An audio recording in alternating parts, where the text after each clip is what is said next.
जों माने एबसु अफिसनिफ्राय जर जबस्ति लांजायाखै बेखौ जों गोरोन्थि बुंफ्लांदों।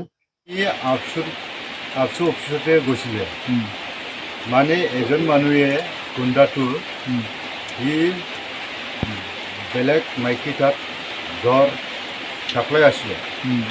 ইয়াৰ কাৰণে আবচুৱে ৰিক্স লৈছিল আগৰ পৰাই।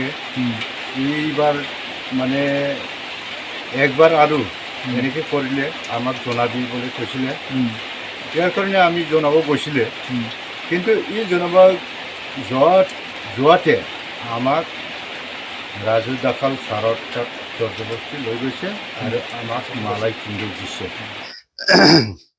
जों 29 तारिखै सासे सेंग्रा एसे गाज्रि दाय खालामनायनि थाखाय जों आबसु अफिसाव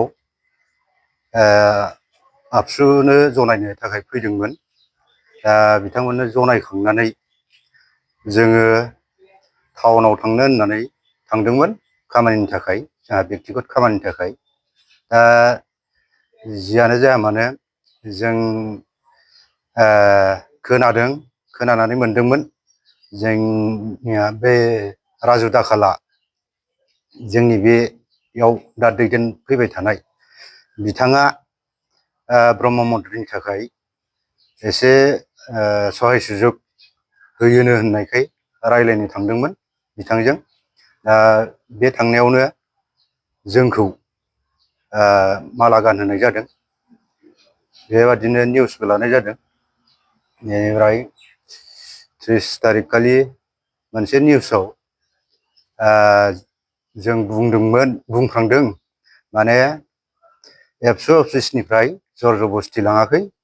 जों एबसु अफिसनिफ्राय बै केसनि थाखाय सावरायखांनानै टाउनाव थांनायाव जों जेनेबा ब्रह्म मन्दिरनिबो जोंहाबो दायथ' दङ नालाय गामिनि, ब्रह्म मन्दिरनिबो सावरायहैनि बिदिब्ला होननानै जों थांदोंमोन आरो। जों माने एबसु अफिसनिफ्राय जर जबस्ति लांजायाखै बेखौ जों गोरोन्थि बुंफ्लांदों। बेखिनियानो।